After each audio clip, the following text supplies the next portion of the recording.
सियापति रामचंद्र भगवान की जय। कथा प्रारंभ होते हैं, आओ वीर हनुमान, राम ते लक्ष्मण जानकी, सदा करो कल्याण मेरे प्रभु राम।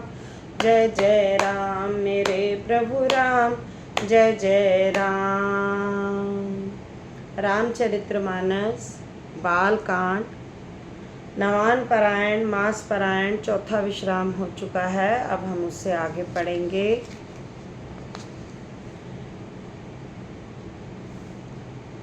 सुन शुभ कथा भवानी, रामचरितमानस विमल, कहा भुसंढि बखानी, सुना बिगह नायक गरुड़, सो संवाद उदार जही, विधि भागे कहब, सुनहु राम अवतार चरित, परम सुंदर अगन, हरि गुण नाम अपार कथा, रूप अगणित अमित, मैं निज मति अनुसार कहूँ, उमा सादर सुनहु सियापति राम। जय जय राम मेरे प्रभु राम, जय जय राम। हे पार्वती, निर्मल रामचरितमानस की वह मंगलमयी कथा सुनो, जिसे काकभूषणी जी ने विस्तार से कहा और पक्षियों के राजा गरुड़ जी ने सुना था। वह श्रेष्ठ संवाद जिस प्रकार हुआ वह मैं कहूँगा। अभी तुम श्री रामचंद्र जी के अवतार का परम सुंदर और पवित्र पाप नाशक चरित्र सुनो। श्री हरि के गुण, नाम, कथा और रूप सभी अपार, अगणित और असीम हैं। फिर भी हे पार्वती, मैं अपनी बुद्धि के अनुसार कहता हूँ, तुम आदर पूर्वक सुनो। हे पार्वती सुनो, वेद शास्त्रों ने श्री हरि के सुंदर, विस्तृत और निर्मल चरित्रों का गान किया है। हरि का अवतार जिस कारण से होता है वह कारण बस यही है, ऐसा नहीं कहा जा सकता। अनेकों कारण हो सकते हैं और ऐसे भी हो सकते हैं जिन्हें कोई जान ही नहीं सकता। हे सियानी सुनो, हमारा मत तो यह है कि बुद्धि, मन और वाणी से श्री रामचंद्र जी की तक करना नहीं की जा सकती।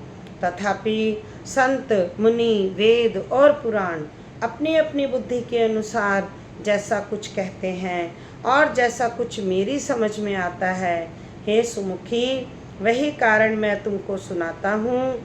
जब जब धर्म का ह्रास होता है और नीच अभिमानी राक्षस बढ़ जाते हैं और वे ऐसा अन्याय करते हैं कि जिनका वर्णन नहीं हो सकता, तथा ब्राह्मण, गो, देवता और पृथ्वी कष्ट पाते हैं, तब तब वे कृपा निधान प्रभु भांति भांति के शरीर धारण कर सज्जनों की पीड़ा हरते हैं।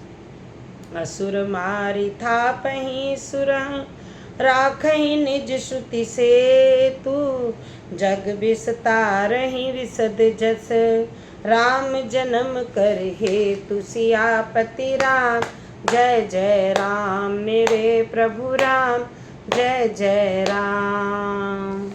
वे असुरों को मारकर देवताओं को स्थापित करते हैं और अपने श्वास रूप वेदों की मर्यादा की रक्षा करते हैं और जगत में अपना निर्मल यश फैलाते हैं। श्री रामचंद्र जी के अवतार का यह कारण है। उसी यश को गा गा कर भक्तजन भव सागर से तर जाते हैं। कृपा सागर भगवान भक्तों के हित के लिए शरीर धारण करते हैं। श्री रामचंद्र जी के जन्म लेने के अनेक कारण हैं जो एक से एक बढ़कर विचित्र हैं। हे सुंदर बुद्धि वाली भवानी, मैं उनके 2-1 जन्मों का विस्तार वर्णन करता हूँ, तुम सावधान होकर सुनो। श्री हरि की जय और विजय 2 द्वारपार हैं जिनको सब कोई जानते हैं। उन दोनों भाइयों ने ब्राह्मण सनकादि से शाप से असुरों का तामसी शरीर पाया। एक का नाम हिरण्यकश्यपु और दूसरे का नाम हिरण्याक्ष था। ये देवराज इंद्र के गर्व को छुड़ाने वाले सारे जगत में प्रसिद्ध हुए। वे युद्ध में विजय पाने वाले विख्यात वीर थे। इनमें से एक हिरण्याक्ष को भगवान ने वराह सुअर का शरीर धारण करके मारा। फिर दूसरे हिरण्यकश्यप को नरसिंह रूप धारण करके वध किया और अपने भक्त प्रहलाद का सुंदर यश फैलाया। भय निशाचर जाई तई महावीर बलवान, कुंभकर्ण रावण सुभट सुर विजयी जग जानि, सियापति राम जय जय राम, मेरे प्रभु राम जय जय राम। वे ही दोनों जाकर देवताओं को जीतने वाले बड़े योद्धा रावण और कुंभकर्ण नामक बड़े बलवान और महावीर राक्षस हुए, जिन्हें सारा जगत जानता है। भगवान के द्वारा मारे जाने पर भी वे हिरण्याक्ष और हिरण्यकश्यप इसलिए मुक्त नहीं हुए कि ब्राह्मण के वचन श्राप का प्रमाण 3 जन्म के लिए था। अतः एक बार उनके कल्याण के लिए भक्त प्रेमी भगवान ने फिर अवतार लिया। वहाँ उस अवतार में कश्यप और अदिति उनके माता पिता हुए, जो दशरथ और कौशल्या के नाम से प्रसिद्ध थे। एक कल्प में इस प्रकार अवतार लेकर उन्होंने संसार में पवित्र लीलाएं की। एक कल्प में सब देवताओं को जलंधर दैत्य से युद्ध में हार जाने के कारण दुखी देखकर शिव जी ने उसके साथ बड़ा घोर युद्ध किया, पर वह महाबली दैत्य मारे नहीं मरता था। उस दैत्यराज की स्त्री परम सती बड़ी पतिव्रता थी। उसी के प्रताप से त्रिपुरासुर जैसे अजय शत्रु का विनाश करने वाले शिव जी भी उस दैत्य को नहीं जीत सके। छल करी तारे उतास व्रत प्रभु सुर कारज कीन, जब ते ही जाने ओ परम तब श्राप कोप कर दीन, सियापति राम जय जय राम, मेरे प्रभु राम जय जय राम। प्रभु ने छल से उस स्त्री का व्रत भंग कर देवताओं को काम किया। जब उसने स्त्री ने यह भेद जाना, तब उसने क्रोध करके भगवान को शाप दिया। लीलाओं के भंडार कृपालु हरि ने उस स्त्री के शाप को प्रमाण दिया और स्वीकार किया। वही जलंधर उस कल्प में रावण हुआ, जिसे श्री रामचंद्र जी ने युद्ध में मारकर परम पद दिया। एक जन्म का कारण यह था कि जिससे श्री रामचंद्र जी ने मनुष्य देह धारण किया। हे भरद्वाज मुनि सुनो, प्रभु के प्रत्येक अवतार की कथा का कवियों ने नाना प्रकार से वर्णन किया है।